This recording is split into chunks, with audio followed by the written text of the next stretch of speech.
Boa noite a todos. A turma lá atrás de pé pode sentar, fique bem à vontade. Vamos abrir nossas Bíblias em Lucas, capítulo 2. O Evangelho de Lucas, capítulo 2, nós vamos ler uma história que todos vocês conhecem, mas ela é bem interessante. Vamos ler do versículo 1 até o 20, que não tem Bíblia, talvez possa acompanhar ali, que diz o seguinte: naqueles dias, César Augusto publicou um decreto ordenando o recenseamento de todo o Império Romano. Este foi o primeiro recenseamento feito quando Quirino era governador da Síria. E todos iam para sua cidade natal a fim de alistar-se. Assim, José também foi da cidade de Nazaré da Galileia para a Judeia, para Belém, cidade de Davi, porque pertencia à casa e à linhagem de Davi. Ele, José, foi a fim de alistar-se com Maria, que lhe estava prometida em casamento e esperava um filho. Enquanto estavam lá, chegou o dia de nascer o bebê e ela deu à luz o seu primogênito. Envolveu-o em panos e o colocou numa manjedoura, porque não havia lugar para eles na hospedaria. Havia pastores que estavam nos campos próximos e durante a noite tomavam conta dos seus rebanhos. E aconteceu que um anjo do Senhor apareceu-lhes e a glória do Senhor resplandeceu ao redor deles e ficaram aterrorizados. Mas o anjo lhes disse: não tenham medo, estou lhes trazendo boas novas, boas notícias de grande alegria, que são para todo o povo. Hoje, na cidade de Davi, lhes nasceu o Salvador, que é o Cristo, o Senhor. Isto lhes servirá de sinal: encontrarão o bebê envolto em panos e deitado numa manjedoura. De repente, uma grande multidão do exército celestial apareceu com o anjo, louvando a Deus e dizendo: glória a Deus nas alturas e paz na terra aos homens aos quais Ele concede o seu favor. Quando os anjos os deixaram e foram para os céus, os pastores disseram uns aos outros: vamos a Belém e vejamos isso que aconteceu e que o Senhor nos deu a conhecer. Então correram para lá e encontraram Maria e José e o bebê deitado na manjedoura. Depois de o verem, contaram a todos o que lhes fora dito a respeito daquele menino. E todos os que ouviram o que os pastores diziam ficaram admirados. Maria, porém, guardava todas essas coisas e sobre elas refletia em seu coração. Os pastores voltaram glorificando e louvando a Deus por tudo o que tinham visto e ouvido, como lhes fora dito. Querido Jesus, nós precisamos que o Espírito Santo nos dê sabedoria, nos dê entendimento nesta noite, nesse momento tão especial chamado Natal, e que possamos entender qual é o verdadeiro significado do Natal. Te pedimos isso em nome de Jesus. Amém? Dia 25, quarta-feira, nós celebramos o Natal. Eu diria que essa é a segunda data mais importante do cristianismo. Eu acho que a data mais importante do cristianismo é a Páscoa. Se for eu falar no dia da Páscoa, daí eu vou falar o porquê. O verdadeiro significado do Natal é o nascimento de Jesus. Há um costume de dar presentes, mas isso tem a ver com a nossa economia, porque aquece a economia, aquece o comércio, movimenta o mercado e assim vai. Repito, não é o verdadeiro significado do Natal dar presentes. E uma curiosidade é que os estudiosos dizem que provavelmente Jesus nem nasceu no dia 25 de dezembro, né? Não tenha nascido nessa data, mas que tenha sido uns meses antes, onde ninguém sabe o dia até hoje, né? Porém, a nossa cultura escolheu o 25 de dezembro para celebrarmos esse dia. Quem é esse Jesus que no dia 25 colocam ele lá numa manjedoura, numa representação de Natal? Quando pensamos sobre Jesus, muitos dizem que ele foi um bom mestre, outros dizem que ele foi um grande profeta, outros dizem que ele é uma pessoa muito especial, uma pessoa muito boa. Só que ele nunca se identificou assim. Quando o assunto é Jesus, você só tem duas escolhas para fazer: a A ou a B. Ele era um lunático e achava que era Deus. A B, é tudo verdade, ele era realmente Deus. Por exemplo, ele não podia afirmar que ninguém vai ao Pai ou ninguém vem ao Pai se não for por mim, se não fosse verdade. Porque se não fosse verdade, ele seria um lunático. E a opção aqui é uma só: ou ele é Deus, ou ele é um lunático. Então, quem é Jesus? Quem é esse Jesus? E esse texto de Lucas fala a descrição dele e o lugar em que ele nasceu. Ele nasceu numa manjedoura há 2000 anos atrás. E por que ele nasceu nessa forma? Então, eu quero destacar alguns pontos bem importantes de como ele nasceu e quem ele é. Quem é Jesus? Então, o primeiro motivo: Deus quer ter um relacionamento com cada um de nós. Deus quer ter um relacionamento com cada um de nós. Deus quer se relacionar com a gente. Para que haja um relacionamento saudável, precisa haver dois lados cedendo o tempo todo. Marido e mulher sabem o que é isso, né? Então, um cede uma hora, outro cede num outro momento, e assim vai, né? Ceder é abrir mão, é morrer por algo que eu queria em favor do outro. Se há um relacionamento onde só um está cedendo, esse é um relacionamento problemático, um relacionamento doente.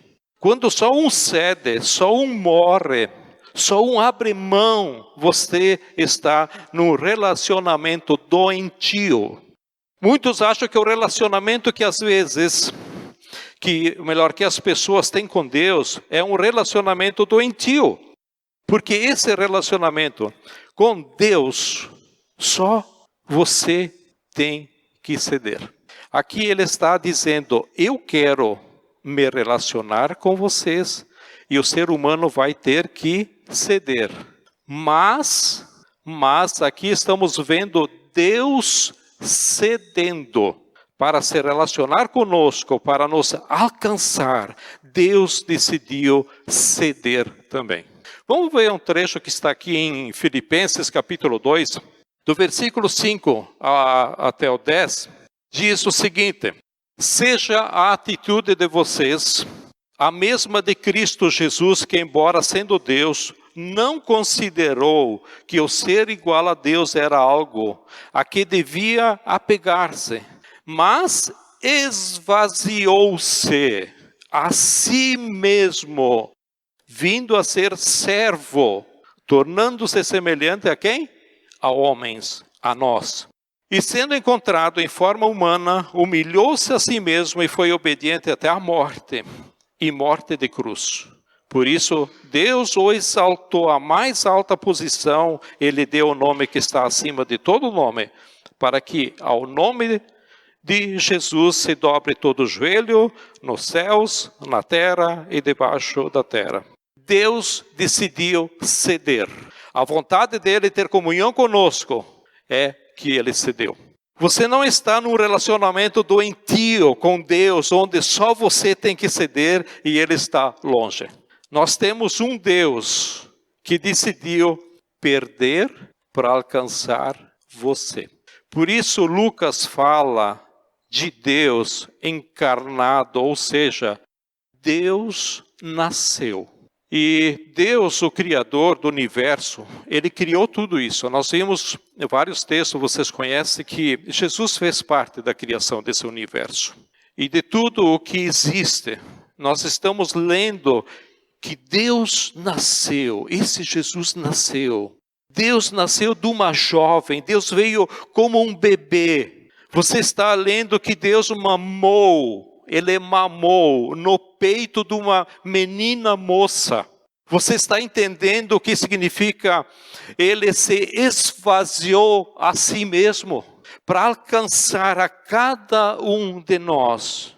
Você está entendendo que alguém teve que ensinar esse bebê, esse Jesus a caminhar, a falar, até limpar o bumbum dele. Esse é o nosso Deus. Para quê?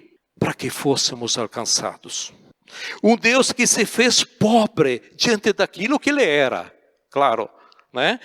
Porque se esvaziou da sua glória. Ele estava nos céus, na presença, junto ao Pai. Ele se esvaziou da sua glória e veio como servo, veio humilhar-se, veio como Deus disposto a perder para se relacionar com você.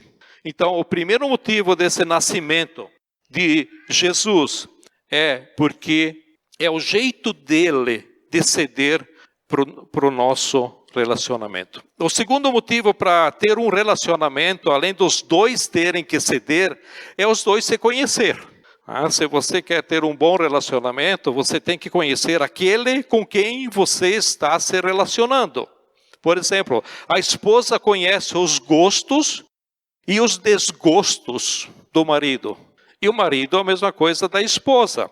Só que nós estávamos diante de um relacionamento que não era possível conhecê-lo. Porque a Bíblia diz que Deus é santo. O que é santo é algo separado.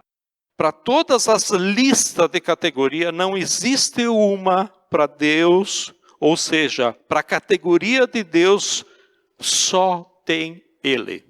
Como descrever um ser que não tem categoria, ou que seja incomparável? Deus não cabe na nossa cabeça.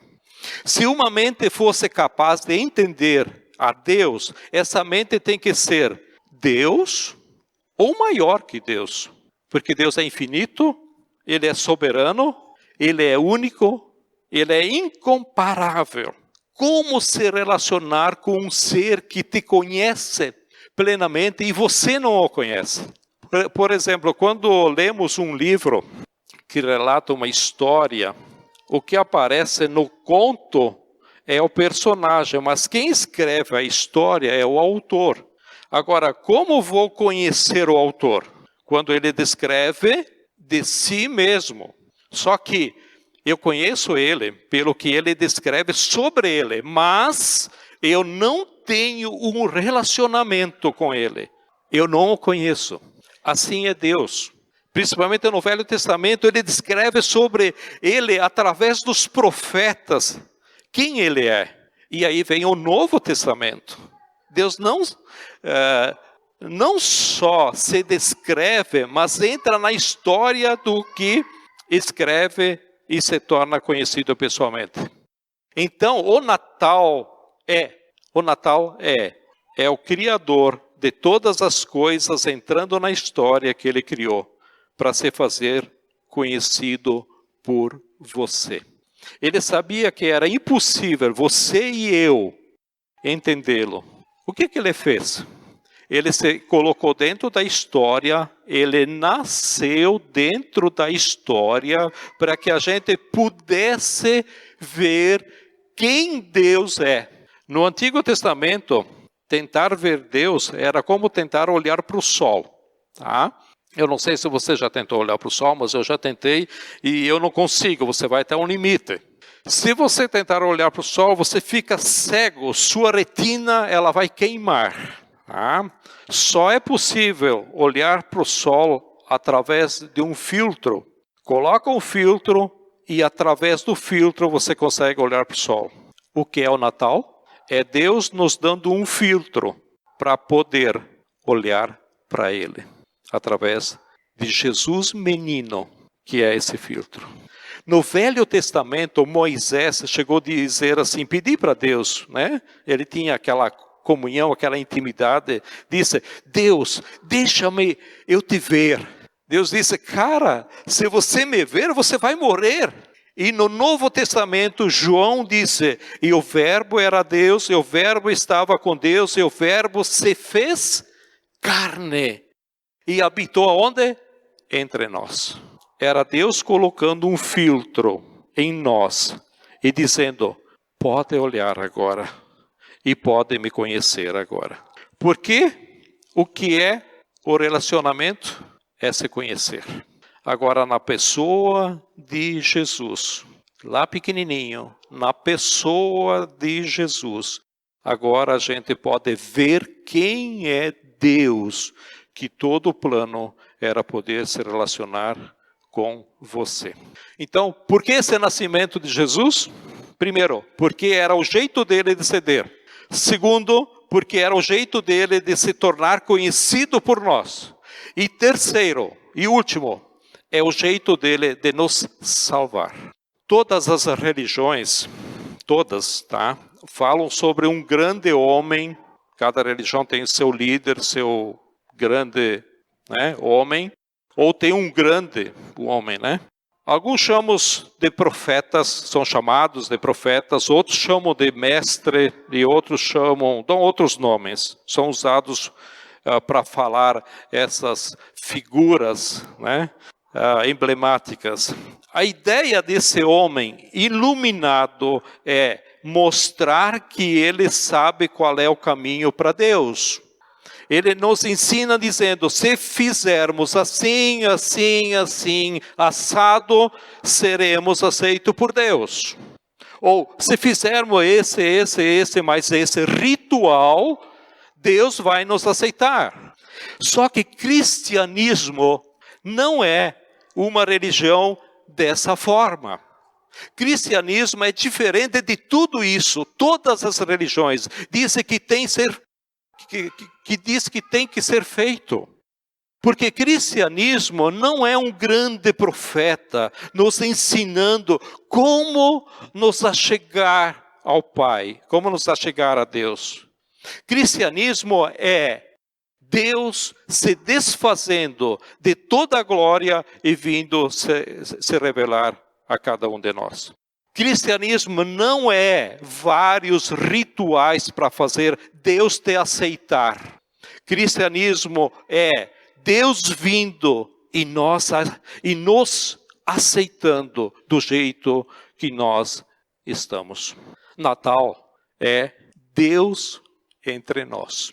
Aqui está o sentido. Isso é que faz a diferença. As religiões todas dão fórmulas de como ir para o céu, como ir para o paraíso. Cristianismo é dizendo, o céu veio para a terra.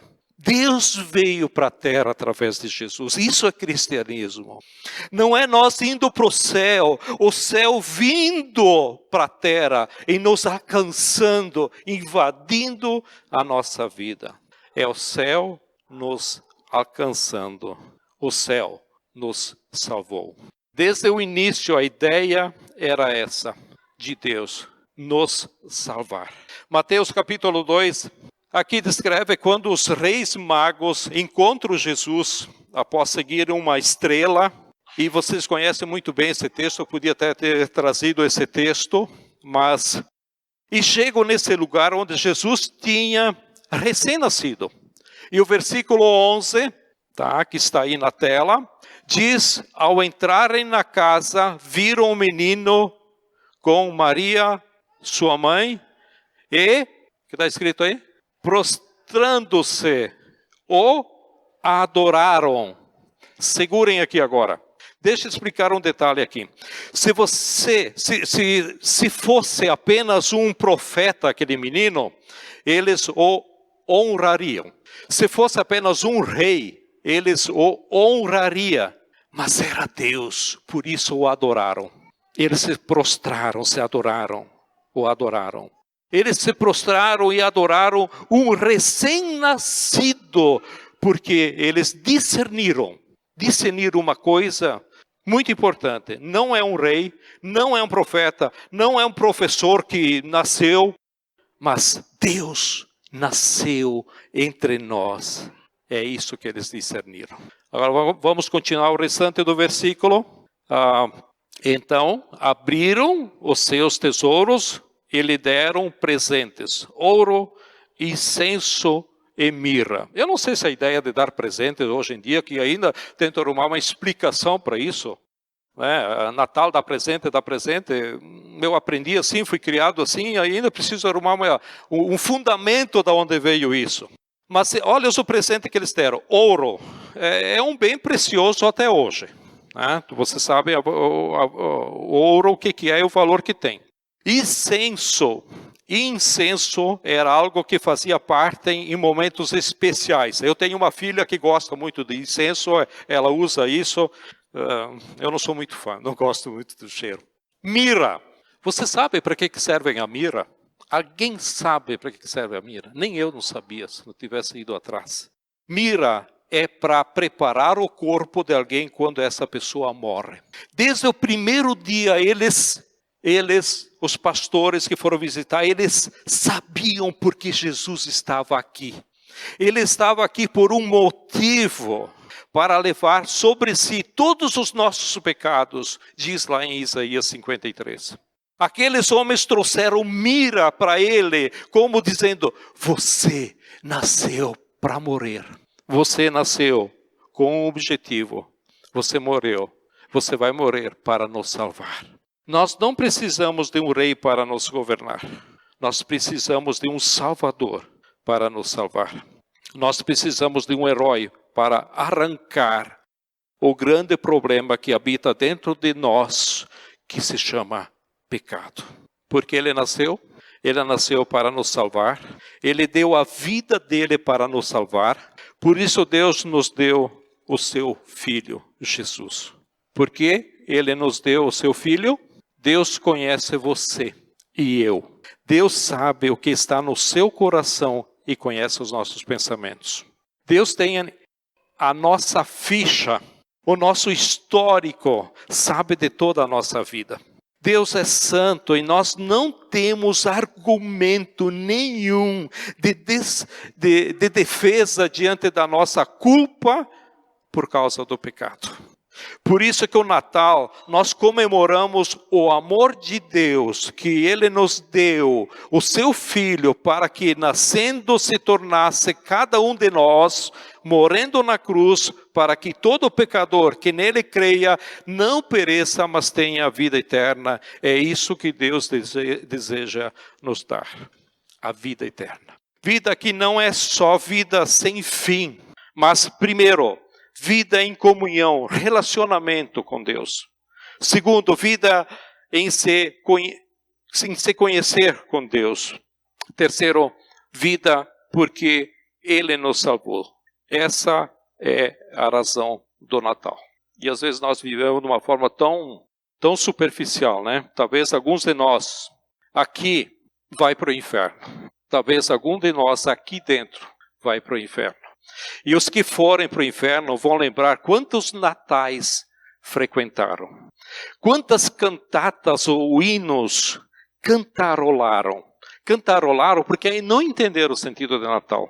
Quantas celebrações de Natal participaram, mas nunca creram, nunca de fato abriram o coração para dizer, Senhor, eu sou pecador, sou miserável e mereço a condenação. Mas agora entendo o teu amor. Tu me deste o teu Filho para que eu tenha vida eterna, para que eu não pereça. É isso que o Natal significa.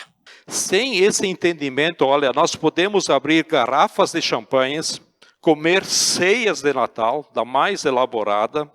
Podemos mandar ou dar presente para os amigos, que nada vai adiantar, porque isso não vai pagar pecados. Mas Deus amou o mundo de tal maneira que Ele deu o seu Filho, para que, se você crer nele, você não pereça, mas tenha a vida eterna. Que hoje à noite seja a noite em que você diga: Deus, eu creio no teu amor, eu creio no teu Filho e quero viver para Ele. Eu convido você a abrir o seu coração e crer no menino da manjedoura, o Salvador, o Filho unigênito de Deus, que veio ao mundo para que você não pereça nos seus pecados. Creia nele e tenha a vida eterna. Ok? Vamos orar?